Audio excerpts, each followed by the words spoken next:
Do you ever feel like your to-do list is running your life instead of the other way around? You start your day with your tasks and thinking, okay, I got this. But then by noon, the emails, deadlines, and all the tasks are just all coming at you at the same time. Well, I have some proven productivity tips for you. But I'm not just going to talk about prioritize your list or time block your calendar. While there are great tips, I'm going to go one step further and I'll share 3 productivity tips that are a little unconventional, but they're proven to be effective. And I've taken them straight from the project management world. And at the end, I'm going to share one more productivity tip that is very important that help you move the needle forward. So stay tuned for that. I use these tips every single day because if I were left with my own device, I would be running a long list of to-do list and just running all over the place, maybe trying to do like 10 different things at the same time. And we all know that is not productive. My name is Nimka. I'm a certified project manager with over 10 years of experience. My goal here is to share all the productivity and project management tools, resources, and insights so that you live a productive life and have a successful career. Tip number 1, the focus funnel. It's all about doing the right things while eliminating the things that not necessarily the most helpful. Here's how it works. Eliminate, automate, delegate, and concentrate. Eliminate. Ask yourself, do I really need to do this thing, or am I just doing this out of habit? My personal example is I've noticed that I check emails all the time. While this is a great way to stay on top of tasks, making sure the communication is flowing, every time I hear that notification, my focus is going to the email. And instead of doing the thing in front of me, now I'm checking an email and making sure that I'm, focusing on that task and then coming back to the task that I was already doing. So it's just creates friction and also loses time in between. What I decided to do is I eliminate that habit. So now what I would do is I set up a time during the day several times. And within that time frame, I would check all the emails and make sure that I reply to them and make sure that all communication is flowing effectively. Step 2, automate. Do you have tasks in your workday or in your life that is frequently happening over and over again and you just need to take care of it every time? So in our personal life, I've noticed that paying bills, and I used to pay bills like manually, and it just gave me the sense of control that I'm making sure that I'm intentionally paying those bills and make sure I'm staying on top of those things. But I noticed that was sort of a waste of time because every month or every other week that I have to go back to that and pay the bills. But there's an auto pay. Why don't I just set aside a reminder so that that bill gets paid every month? And at work, if there is an email that you have to respond in a similar way, why don't we create a template and that would just be automatically sent out? Step 3, delegate. Is there a task that takes a lot of time but not necessarily the most important task? At work, is it possible for you to find a junior employee who can take care of you, or your team member who is able to do that better and more productively? And I've noticed in my practice, I like to do things on my own. I know how to do it. I know this is, it's become my habit and it's easy for me to do, but it's important for us to give a trust to our team members to do the task. So that way they're learning things and we're sharing the responsibility. Step 4, concentrate. And this is an important step.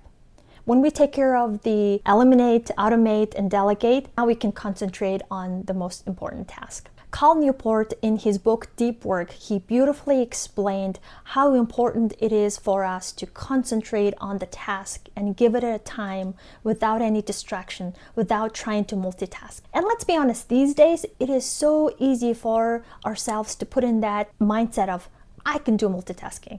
When we put the focus and the concentration to that one specific task, that's where the quality work comes in. An example is when you're trying to write a report, and that's very important, you need to focus. But there is an email notification or social media ping. Turn them off and focus on the task for 30 minutes, 90 minutes, however you can. In my experience, I decided to read a nonfiction book every single day, at least for 20 minutes. And I usually do it towards the end of the day, and at that time I'm kind of tired and I'm ready to jump on my phone and scroll through social media. The discipline there is to put that phone aside and just read for 10 minutes, because when we're on our social media, 10 minutes, 20 minutes goes by so fast. But instead, putting my focus into reading 20 minutes a day, how much I'm gaining. Tip number 2, the 3-3-3 method. It's all about saying goodbye to the long list of to-dos and focus on the most important things. So here's how it works. Pick 3 most urgent must-to-dos for the day. Work-related, personal, or your career-related. Then choose 3 medium tasks. Those are not the most urgent tasks, but help you move the needle in the long term. So let's say you're a project manager and you're ready to step up your professional career. You're thinking of preparing your PMP exam. And what can you do today to move towards to that goal? And then 3 quick wins. Something you can do within 5 minutes, right? Scheduling a meeting or setting a deadline or sending a reminder to an event that is coming up or a teamwork that is coming up. Just get it done in 5 minutes. Or sending a message to a friend or a mentor and ask them for help.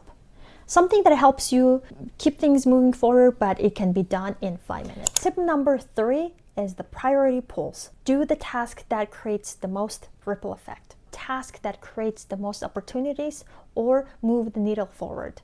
In your career development, instead of going to a bunch of different networking events, identify 3 to 5 professionals that can help you to move the needle forward, that you can schedule a one-on-one and ask some questions, or ask them to become your mentor so that you can take a focused approach to improve your career.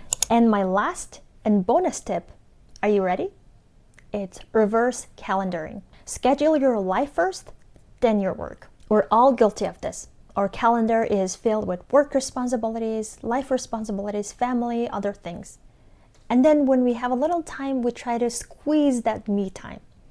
But how about we turn that around and set aside a me time first? And it can look like anything, whether it's your gym time or meditate or just sit in a quiet place and just focus and take a deep breath, family dinner, and going for a walk. Put that in the schedule and then work around it. And if it's impossible for you, how about waking up a little early, half hour early, and just sit in a quiet place and really take a deep breath and set intentions for the day? Or how about at the end of the day, do something that help you relax and get a good night's sleep? You know what they say? You can't pour from an empty cup. When we take care of our well-being, it becomes easier for us to take care of our work life and family life and other life responsibilities. How do I use these productivity tips for my daily life? So here I'm going to show you the 3-3-3 method to prioritize my day. On the screen here, I divided up my tasks into 3 major, 3 medium, and 3 quick wins. And then I divided them up into different areas of my life, specifically my work, personal development, and personal and family related tasks. All right, let's go through them together. And I also opened up my Asana, so I'll show you how I put my tasks, enter them into Asana, and how I prioritize and schedule them so that I can refer back to this list later on and make sure that I am focusing on the most important tasks.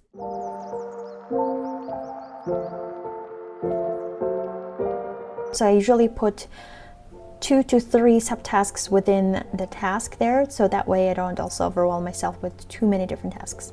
Okay, these are my categories. I'll complete the tasks, I'll just come back and check completed, so that way I know which ones I'm working on and which I need to take care of. All right, these are some fresh productivity tips that are proven to be effective. Now, I want to hear from you. Which ones are you excited to try? Or do you have your own productivity tips that are very helpful? If you're willing to share, drop them in the comment section below. And if you found these tips helpful, hit the subscribe button and follow along, because I have more productivity and project management strategies and tools coming your way.